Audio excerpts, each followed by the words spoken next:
Hello, everyone, and welcome to another episode of the Crypto Entrepreneurs Podcast with your host, Charles. Enjoy.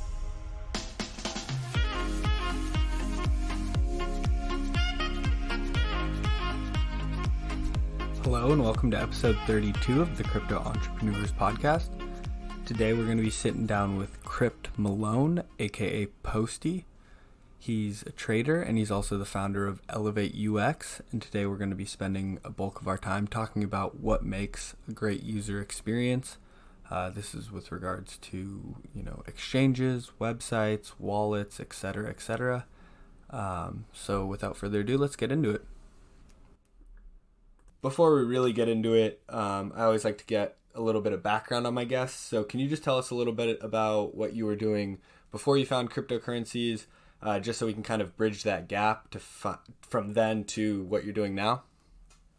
Yeah, sure. So before crypto, I was already working in UX, user experience, for those who don't know. So I was previously a dev, front-end dev, but had a real eye for kind of user design, user interfaces, and kind of wanted to progress my career that way. So I was always working in UX for maybe like the past 4 or 5 years in total. But that was just like the day job and still is. But then, in the weekends, evenings, I felt like I wasn't being overly productive with my time. I was kind of, late teenager, young adult, watching YouTube videos, playing Xbox. But then I had nothing really that I was passionate about. So I kind of did that for a while. Until then I realized I was going to kind of, find something that I really wanted to put my time and effort into.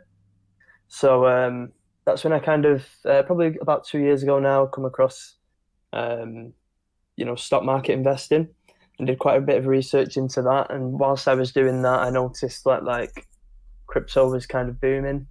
But I was watching a lot of videos, people who are generally in stocks, but not really too familiar with crypto, who were saying it was just a bubble, stay away. Kind of took their advice for 6 months or so. This was probably between like September 2017, kind of like around that time. And then after a while I just thought I'm going to actually find out more about crypto for myself rather than just listening to these guys, and ended up here now. So the reason I ask is I always like to see if, the people I'm talking to have brought some past experience into what they're doing now. Some people completely pivot once they find crypto. They find a little niche and, start going with it. But you were already in UX, you were a front-end dev. So this kind of was just, regular work. You found something you were passionate about, and then you used your experience to pour it into, something that involved and was centered around cryptocurrency. It was quite funny actually, because it was only earlier this year that I actually started Elevate UX. Before then I spent maybe just short of a year involved in crypto, and then it was only then I realized that, there was an issue around user experience. Maybe that was one of the things slowing down mass adoption. And then I thought, maybe it's worth me trying to do something about that myself. And that's kind of where the whole thing, spiraled from. Yeah, there we go. So you were in it for a while, and then you kind of started to realize, okay, there is this problem. And then you took off with it, and Elevate UX came to be. So can you just talk to us, a little bit about what Elevate UX is? Who it's geared towards. I know you do a couple things. I see a lot of charts from you. You trade, but I do want to focus on Elevate UX. So can you just give us, an overview of what that is? Sure. So the main purpose of Elevate UX is to improve user experience in the cryptocurrency space. So we see a lot of projects who are relatively small teams, often very dev-orientated teams. And I feel like a lot of teams don't understand the importance of user experience. So actually connecting with the users, understanding what they want to see from a product or service. A lot of the time you'll see the dev just kind of put in front of the user what they think is right and what they think the user would want without kind of, testing them assumptions and making sure that they're on the right lines. So I'm just kind of that middleman really in regards to connecting the user to the projects, making sure that, the projects really understand what the users want. Elevate is also something that allows me to offer like a range of services. So it doesn't necessarily have to be like, long-term work. It can be short-term, just as and when like the projects need me. So I can kind of come in, do a quick bit of work for them, maybe speak to a round of users, get some feedback for them, take that back, and, just do it to what suits them, because, a lot of these small teams don't have the budgets to be employing a full-time specialist in UX. So that's kind of where I'm coming, like more of an advisory consultancy role. Your goal with all of this is to improve the user experience, and you're kind of targeting these projects that I think are a little bit more dev focused. You've got these really, really smart guys who are creating some of this, mind-blowing stuff, but they can't market it to, the public, and they don't create something that's very easy for the users to use. So I think sometimes the devs can be maybe too intelligent for their own good. Right? Yeah, I know it sounds crazy, but they're so technical. I totally feel that. There's some projects where, I've looked at either, the wallet or the website or something like that, and it's just very off-putting in a sense. I don't know if that's the right word, but, the project's great. It's just, from my perspective, how I need to use it, it's just a no-go for me, so I end up passing on it a lot of the time.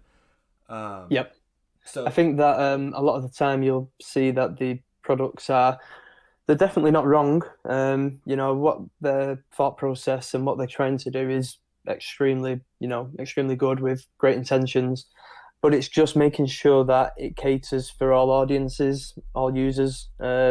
Some people are going to be naturally, more familiar and comfortable with technology than others. So it's just making sure that everybody can use these products.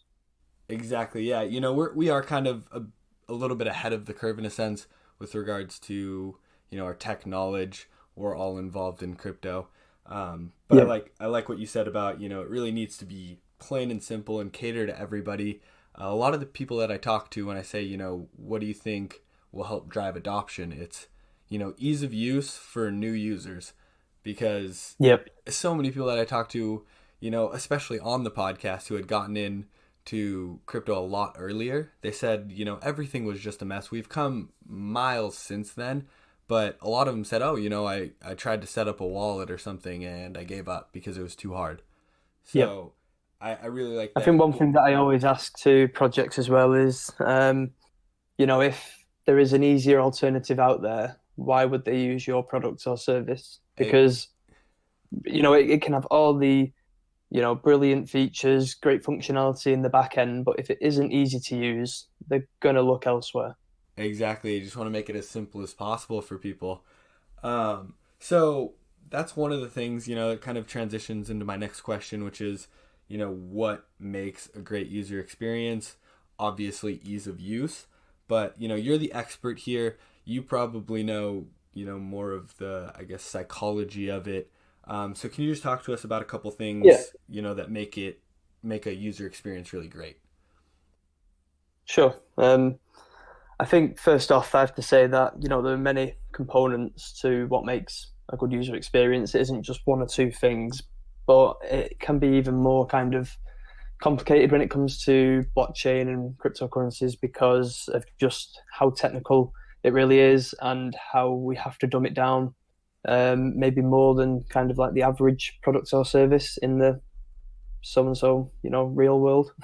I think that, first of all, it all comes down to, does the project understand who their user is? Because if they don't even know who their target audience is, who's going to be using their products or service, like a wallet could literally be anyone, but there are many more products out there that are much more catered to a specific audience. So we've really got to nail down who their user is, because if they don't know who the user is, we cannot really expect them to talk to them. And without talking to them, we can't figure out exactly what they want. So there's that to start with. But then I think the obvious things like the user interface, having a good user interface that's easy to use, not overcomplicated, all that kind of stuff is the more obvious stuff. But there's more things that many people overlook, not necessarily behind the scenes, but things that we maybe take for granted, such as customer support. Now, we expect customer support with pretty much everything, but we have to make sure in crypto, especially, we get that right. Because I feel that without that support, there's a lot of new people asking plenty of questions, need to get that kind of them FAQs, them Discord groups, Telegram, to kind of ask any questions that they may have. So that's always like a huge component for me when it comes to blockchain, because so many new people with so many questions is always going to, struggle to find that information. But they have to communicate with the users and listen to them. I think that's something that makes a good user experience, because it's all well and good, listening to them, but we have to actually kind of apply what they're saying to our products. So if, a button in a certain area doesn't make sense or isn't clear, we have to move that. And we have to make sure that we, make changes that actually work for the user. So yeah, you talked about a couple things there. I just want to do a little recap just for anyone who's listening at home. Obviously, first and foremost, it needs to be very simple, which, kind of like a duh, obviously. Some of the stuff that's a little bit more complex, or things that you might not think about at first, are the fact that you need to really understand your target audience, because you're kind of catering to them. So without understanding your target audience, you can't really put together any of this. And then you also talked about customer support, which I think is probably the biggest one. Like you said, everyone's, new and asking questions. And without that customer support, you don't really get any feedback. And so it kind of just, you can't progress in any sort of way. So really appreciate you kind of walking us through some of the stuff that is needed. So can we get back to Elevate UX for a quick second? So, say somebody reaches out to you guys and they're asking, what can we do to improve? You did mention that you have kind of this audience that you can get some feedback from. Can you kind of go over that a little bit more with respect to some of the stuff that makes the user experience great? So how do you connect, that feedback, and how do you get that feedback? Like, what do you do to get that? Yeah. So I would say the most popular service that Elevate UX provide is the expert product review. And what this is feedback coming from myself as a user, a genuine user who is, well into crypto, uses wallets on a regular basis and all that kind of stuff. So, although I'm a user, I obviously have that background in UX, which kind of helps in terms of what I'm looking for, specific things that may stand out to me that maybe wouldn't stand out to the average user. So a way of doing this is by me basically using a product or service and then running through it as a user naturally would, whilst, noting down plenty of recommendations and pieces of feedback that I can provide. And then following on from this, really, with that feedback, is putting that into a document and then jumping on a call with the team. And I always encourage, as many people from that team to jump on, and then we can kind of talk through all of the recommendations. And they're not all, just recommendations. I note down positives as well, because it's equally as important to, ensure that them positive features or pieces of information are kept in there. We want to make sure that, we don't remove something that's really good because we're focusing on, an underlying issue that needs to be improved. So, yeah, once we've kind of done that, I will always say to the team, encourage as many team members who are, relevant to that piece of work to jump on, kind of talk through it. Often, there may be a reason why something is done in a particular way, which is fine, but I'm just giving that user perspective, and they can kind of do what they please with that information. And then I'll always send out the document at the end, so they've got kind of like a checklist to be working with. Yeah, I really like that, just because, instead of having the project go live and then getting that user feedback and kind of making changes on the fly, you've got, you're an expert in this stuff. You can walk through all of it. You give them the goods, the bads, what needs to be changed, what, they can keep before, it really hits market. So I really like how you guys have got things set up. Is there anything that you are excited for in the next 12 months? Do you have anything big in the pipeline? Not only with regards to Elevate UX, but with yourself, what's your next 12 months looking like? Good question. I'm honestly, the main thing for me is just continuing to improve and grow, like with Elevate UX as a person as well.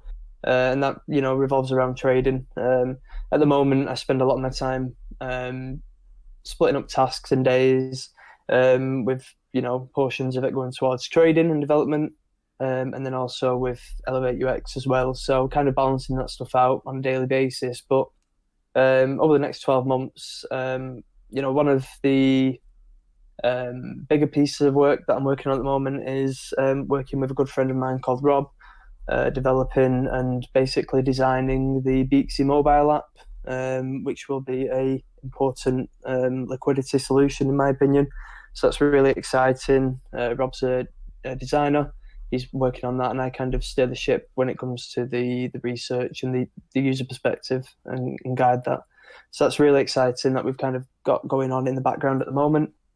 And then, so it's just basically trying to improve myself, but also help as many projects as possible improve their user experience as well.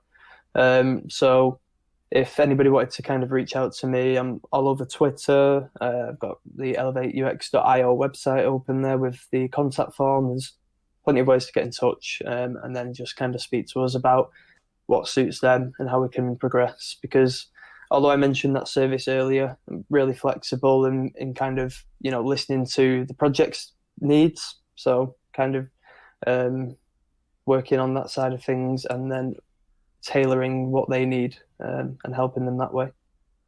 First off, congratulations on that work that you're going to be doing with Beaksy. I actually had Artok and Franklin on to talk about, before they went live, we talked about what went into creating the exchange, and kind of the build up to launch. So big congrats on that. Really looking forward to that.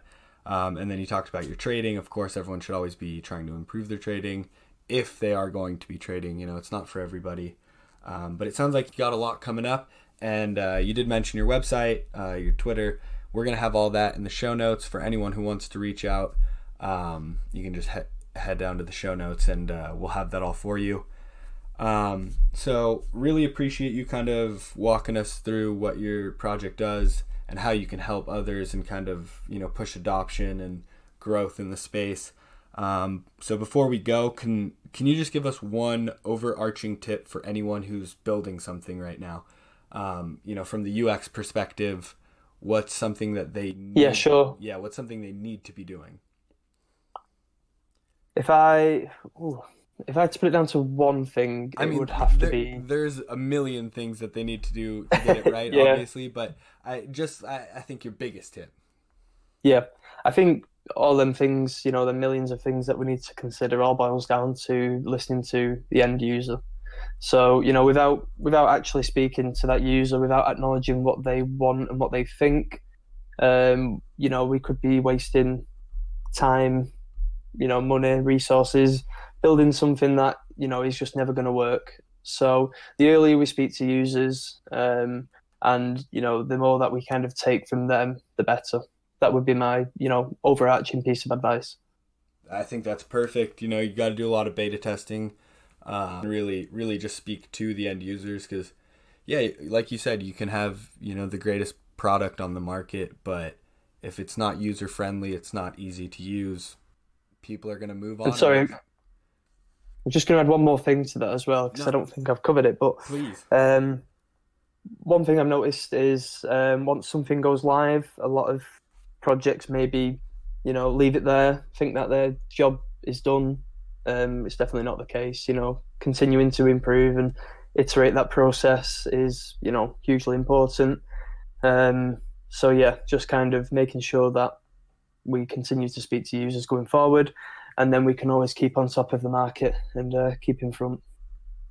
Love it. I mean, again, spot on there. Everything's kind of a work in progress.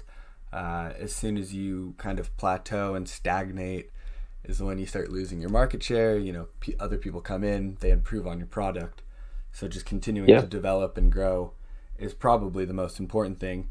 So you talked about, It's a big one with exchanges. Probably all seen it. Yeah. Oh, yeah. I mean, you got a fresh exchange come up. There's hype. Nothing really changes. No new ads, no functions are being changed. They're not really listening to the customers, and then customers jump ship and find a new exchange. Yep.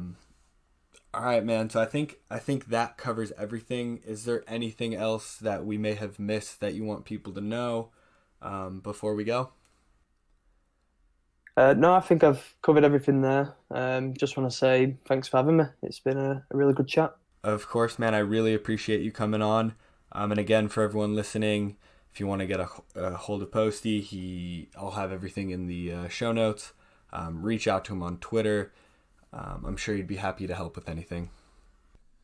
All right, guys, that wraps up another episode. And I just want to take a quick second to ask you a huge favor. If you found anything in the episode helpful, or it's been inspiring to you in any way, I just ask that you share it with your friends, family, anyone you know on social media, and hopefully we can help them out as well. Have a good one.